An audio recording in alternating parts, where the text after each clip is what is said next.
Now, questions have been raised over a woman personnel of the Rapid Action Force who was seen on duty without a visible name tag. She infamously claimed that RAF personnel removed name tags to ensure they don't fall down during operations.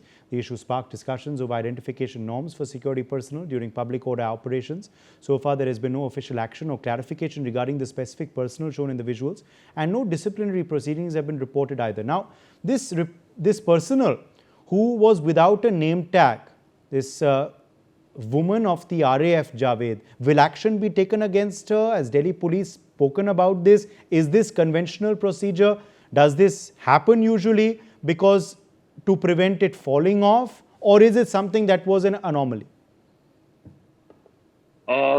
Please, can you repeat your question? I'm trying to ask you, Javed, about that woman officer of the RAF who didn't have a name tag. There is controversy over that as well. Will action be taken? Is it being looked at, that video, or is it standard operating procedure? As sometimes RAF personnel remove their name tags to avoid them falling off in such situations. देखिए, जिस तरीके से जो statement rapid action की उस महिला जो assistant commandant थी उन्होंने जो दिया था वो गर्मी को लेकर वो बिल्कुल जो है वो अनलॉजिकल है। लेकिन आमतौर पर अगर फोर्स की बात करें या दिल्ली पुलिस की बात करें या किसी स्टेट की पुलिस की बात करें तो ऐसे रॉइड्स में कई बार जो है नेम प्लेट्स जो है वो आमतौर पर वायलेंस के दरमियान या तो गिर जाता है या फिर ऐसे सिचुएशन में जो है कई बार जो है नेम प्लेट्स को हटा लिया जाता है।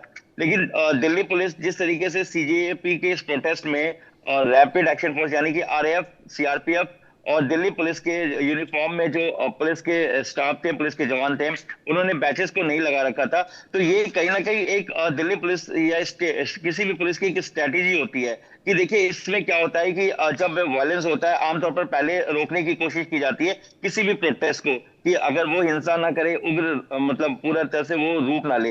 लेकिन जिस तरीके से सीजेपी के दौरान 20 जुलाई को जब बैरिकेड के पास दिल्ली पुलिस लगातार रोकने की कोशिश कर रही थी और तमाम सीनियर ऑफिसर्स भी उस वक्त मौजूद थे, उन्हें साफ ये कहा गया था कि जो कोर्ट संसद की तरफ जाने के लिए उनके पास परमिशन नहीं है और जो वो जहां पर प्रदर्शन कर रहे हैं वो भी वहां पर भी उनके पास परमिशन नहीं है और ऐसे में आप लोग वापस जंतर मंतर जाइए।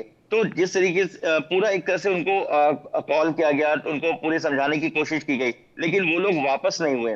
तो एक वायलेंस को रोकने के लिए या जिस तरीके से ये स्ट्रेटेजी सिक्योरिटी को मेंटेन करने के लिए कई बार जो है बैचेस को नहीं लगाया जाता, जिसको लेकर सवाल भी उठा कि आखिर कैसे आइडेंटिफाई होगा कि क्या किसी यूनिफॉर्म में अगर कोई शख्स है उसका नेम प्लेट नहीं है तो वो जेन्युइन है या फिर उसने यूनिफॉर्म फर्जी पहन रखा है। लेकिन जिस तरीके का सिनेरियो था वहां पे तमाम रैपिड एक्शन फोर्स की अपनी अलग अलग कंपनी थी, उनको कमांड करने के लिए उनके ऑफिसर्स थे, असिस्टेंट कमांडेंट थे, डिप्टी कमांडेंट थे, सभी वहां पर मौजूद थे, इंस्पेक्टर्स थे, सब इंस्पेक्टर्स थे, जो एक हायरार्की होता है रैपिड एक्शन फोर्स का। उसी तरीके से अगर दिल्ली पुलिस की बात करें तो दिल्ली पुलिस के डीसीपी अलग अलग डिस्ट्रिक्ट के डीसीपीज को वहां पर डिप्यूट किया गया था लॉ एंड ऑर्डर को लेकर। दिल्ली पुलिस के डीसीपीज के साथ एसीपीज, इंस्पेक्टर, तो आमतौर पर ज्यादातर जो इंस्पेक्टर्स थे वहां पर या जो सब इंस्पेक्टर थे उनके बने रही आप हमारे संग, जावेद।